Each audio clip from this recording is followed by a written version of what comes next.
G'day guys, welcome back to another video. We got lesson 12 today, so this is a big one. This is a question that hasn't been asked since the 2015 HSC, so that's including this year's guys that just went through. I've seen the paper, so I do think this is probably a dot point that is really due to be asked, and it might be your HSC that you get asked to apply a social theory to a country. There's always been social theory questions somewhat in terms of whether it's multiple choice or it's like a really short 3 or 4 marker, but it hasn't really been asked as a 7, 8, 9 marker for quite some time. So what I'm thinking is that you guys are the year 2022. So what this lesson is all about is we are applying one social theory to one country. And so the social theory we know that fits with Saudi Arabia is conflict theory. Okay, so I know we've talked about conflict theory a lot. We did the whole big lesson up here, lesson 5 on conflict theory, and went into quite a bit of detail, so it might even be an idea or a good idea to quickly reread that or quickly go over your summary notes for that, as that's what they're for. We did a little bit of touching on some conflict theory in our last revision lesson in class when we looked at continuity and change and the two critical instances in Saudi society which cause change. We looked at the rate and direction of change in terms of Mecca being the point of conflict where Saudi Arabian society became a lot more conservative, and then looking at that shift again when 9/11 happened, and then again when there's transformative change in terms of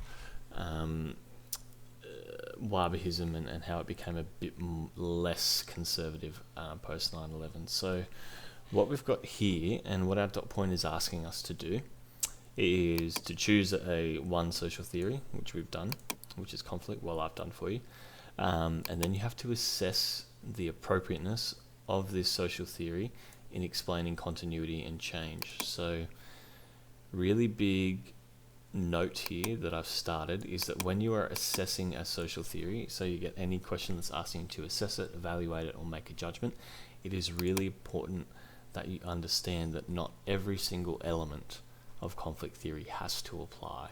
It is okay that some elements of the theory do not explain change in Saudi Arabia.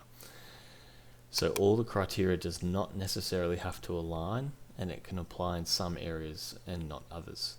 So the fact of the matter is here as well that in your HSC, if you do get a question that's asking you to evaluate it, it shows a much more informed analysis, or a band 6 response is really going to talk about both sides of, yes, the social theory fits in with this criteria and that criteria, however it doesn't explain change here and here. So that's showing how much of a more well-rounded response you can get. So don't shy away from thinking that you have to agree with all the elements of the theory and linking to Saudi Arabia, because it's simply not true. So it is okay to have both sides of the argument there. And so when a dot point's asking us to assess the appropriateness of it, we're sort of measuring to what extent.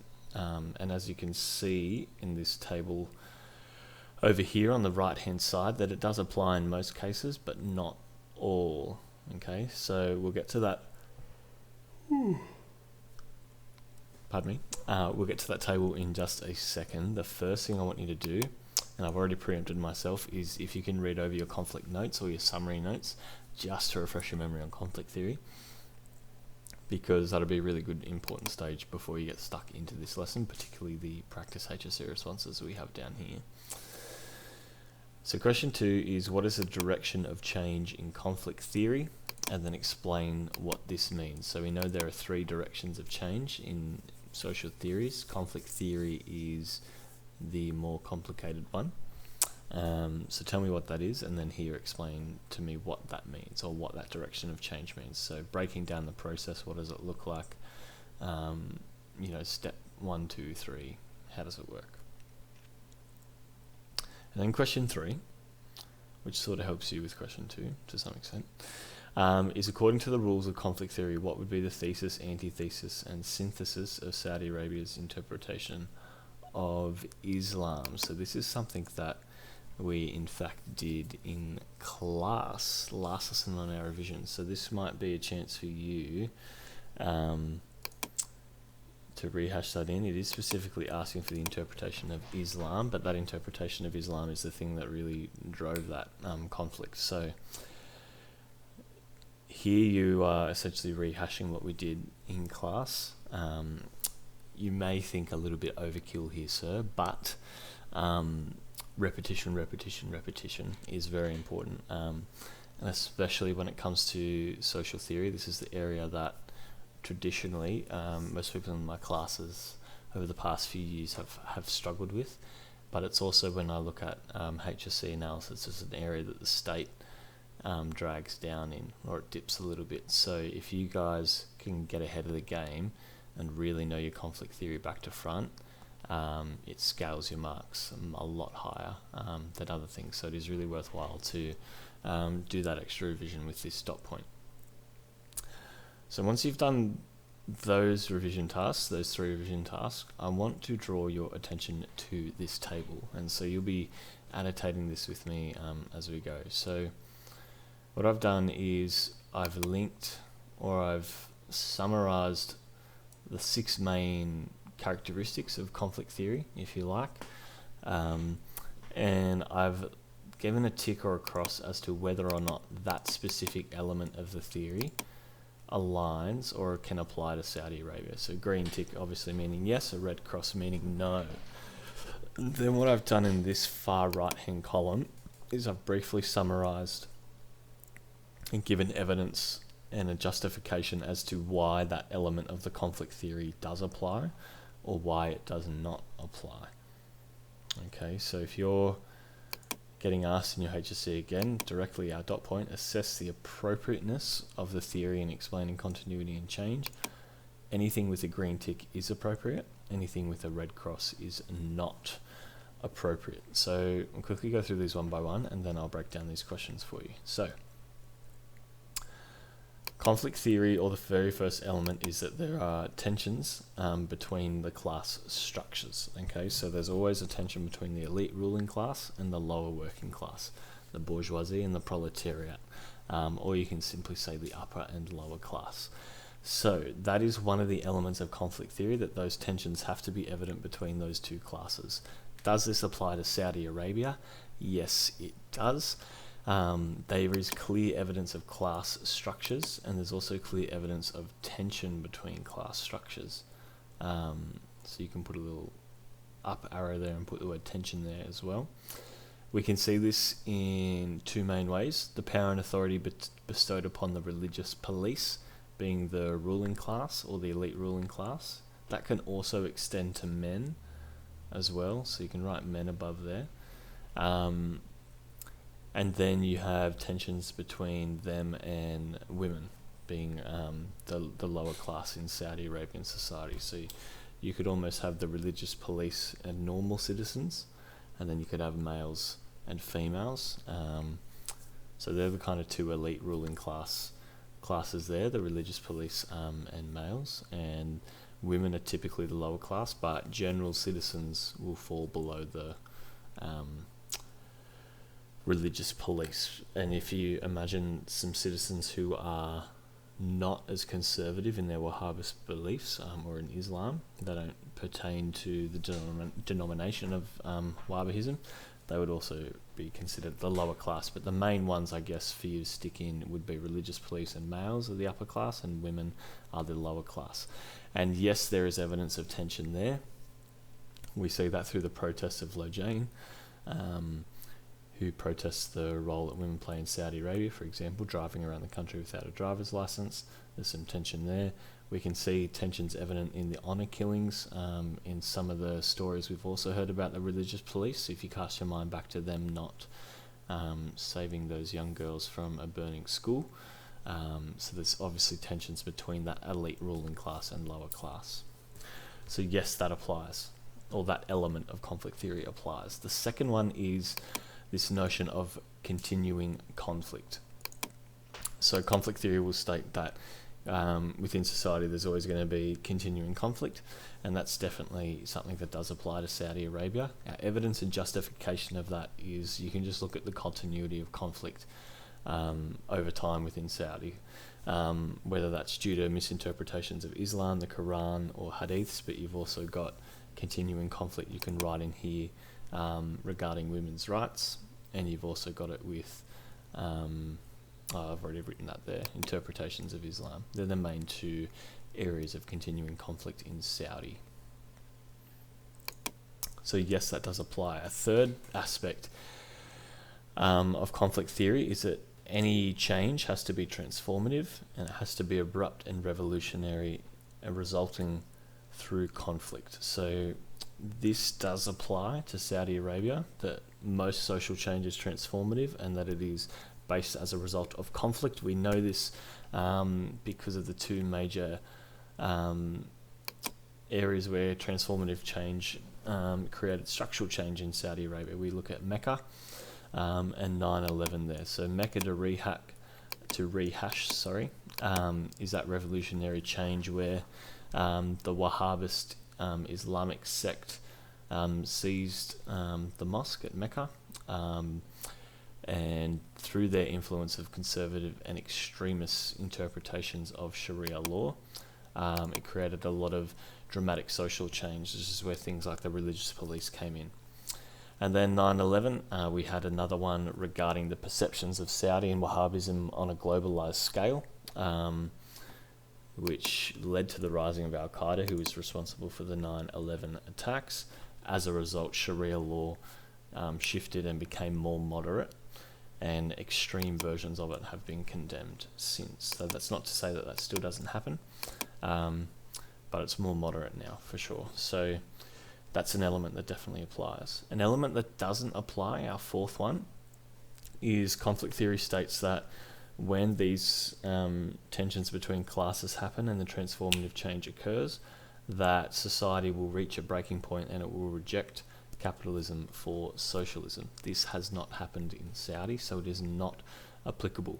Saudi Arabia has remained a monarch, so it hasn't gone socialist or communist for that matter, and it still has a capitalist economy. It rejects socialism because of its significant wealth that it gains from oil, and we can add technology here now as well, as that's getting them quite wealthy too. So that is an area where it simply doesn't apply because it's not true. They have remained capitalist, and they have not become communist or socialist at all. And that's our evidence there. The fifth area is that private owners of resources make use of their economic power to gain control and serve their own interests. So conflict theory would state that that elite ruling class, and you can write that below private owners, elite ruling class, they only use their power for their own interests.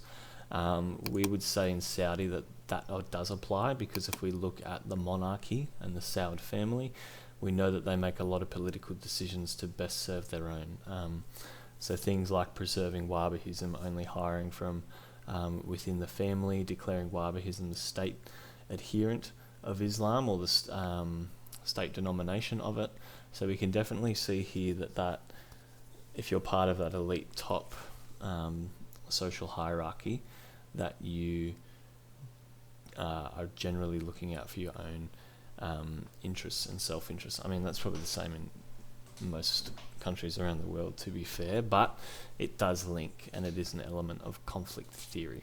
Now, the very last one is one that does not meet it, which is that religion serves capitalist interests and is rejected. So that is simply not true. So the last theory or element of conflict theory is that once the change occurs, that state or country will reject religion, because the idea is that religion used to serve capitalist interests. This is not true. So even though there has been radical transformation in their interpretations of religion and Islam, it's still the focal point of Saudi society. It's still the main reason all the conflict happens. all their law is still Sharia law. It's still based off interpretations of Islam. Everything they do is really still revolving around Islam. So yes, it has changed, but it's not been rejected by any means whatsoever. So that area of conflict theory is a big fat cross and does not apply. What I would like you guys to do now is create a concept card for each of these. So on one side of the concept card, you'll have the same heading on all of them, which is element of conflict theory. And then I want you to write each of these. So that's on the first. So the first side of your card is pretty much going to say elements of conflict theory, underline, and then you'll have this as the dot point. That's one side. So your second card will have elements of conflict theory, continuing conflict, elements of conflict theory, transformative change, etc. And then on the flip side of that card is where I want you to have whether it applies and the evidence and justification for it. So you can just put a green tick or a red cross on the other side of the card and then write out the evidence and justification. Now, say with this one, you could probably summarize that a bit. You could probably just write Mecca 1979 and write an even briefer summary of that. Or if you remember it, you might even just have to write Mecca and 9/11. But making flashcards of these is a really good way of absolutely nailing this dot point. Okay. Then what I want you to do is there are two questions here I want you to answer. So I'm going to break down question 1, which is assess the appropriateness of one social theory in explaining change in one country. So we know one country, that is Saudi Arabia. Assess is our verb, and we know that that means to make a judgment. Okay. What are we making a judgment about? We're judging the appropriateness of one social theory in explaining change. So this is how I was saying before, you'll be leaning on this table, you'll be talking about elements where yes, it is appropriate. So you could say something like it is appropriate to explain continuing conflict in Saudi Arabia. The evidence for this is XYZ. So what you can see is I've kind of started you off here with a brief little intro. And then you can take it away from there as I guess a guide. So you could probably look at, again, 2 or 3 of these things. I would definitely at least look at one area where it does apply and one area where it doesn't, to show a very well-rounded response. And it doesn't have to be the ones I've highlighted, I just highlighted them because they're next to each other, but at least one. So you'll at least be writing about one of these, and then it's your pick as to which one up here that you want to write about as well. And we know the one social theory that we're looking at is conflict theory. With question 2, for a country you've studied, okay, so Saudi Arabia, writing Saudi Arabia above that, apply a social change theory to explain change in one of the following aspects. So everyone should highlight this aspect. That's the one that we studied. We didn't look at any of these, so we can strike through those.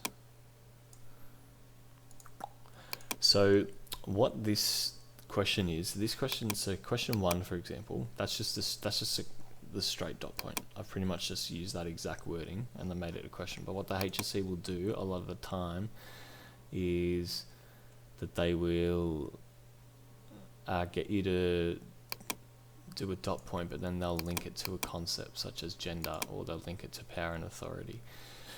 And that can be tricky. We had a tricky one in the HSC this year about that. So it's good to practice these types of questions too. So this one is 6 marks. I didn't put that up here. So if you can write that in, that would be great. So you're not writing as much for the 8 marker as you would a 6, but I've got a little tip down the bottom here. So a question like this, where you have to apply a social theory to another dot point, can initially be daunting, but don't panic, don't ever panic. You can use the same content and examples, but what you do is you end up weaving elements of the conflict theory to justify and explain it. So, and that's really important with these 2 questions, that you always lead, always lead with the social theory. A lot of people kind of just talk about an example and then say they got their peel and then they link it back and talk about conflict theory then, but you need to be talking about conflict theory from the start. So your point might be conflict theory explains transformative social change in regards to gender roles and the status of men and women. Okay, so you can see how you've led with the theory there, and then you've linked it to the concept there. Another example might be conflict theory states that tension between class structures is evident, and this can explain change in Saudi Arabia regarding gender roles, as there is clear evidence of class structures. There's a power struggle between men and women, and you can talk about the gender roles in that way. So another example I've put here is that you can talk about when discussing women's rights changing in regard to driving. You can categorize or link this as class conflict between females and the religious police regarding the roles of females in society, which then led to transformative change after Lejane and other activists were detained. So that's how you would do it. You lead with the theory using the content and examples that we looked at under our gender dot point here, but you're just linking it with the elements of the theory. Okay, linking it with ones that make sense. So anything to do with gender really works well with class struggles, continuing conflict, transformative change, even this one here. So it does work really well, and this one's asking for you to explain change, apply it to explain change. So you're not going to talk about examples where it doesn't here, because that's not what the question's asking you. It's asking you to explain change using a social theory, so you have to find ones where it does work for here. So you probably try hit about 2 P's here, and see how you go. But that's it for this lesson. Bit of a big one, but again, it will really scale your marks dramatically in the HSC if you can nail this dot point. Trust me. All right, see you later.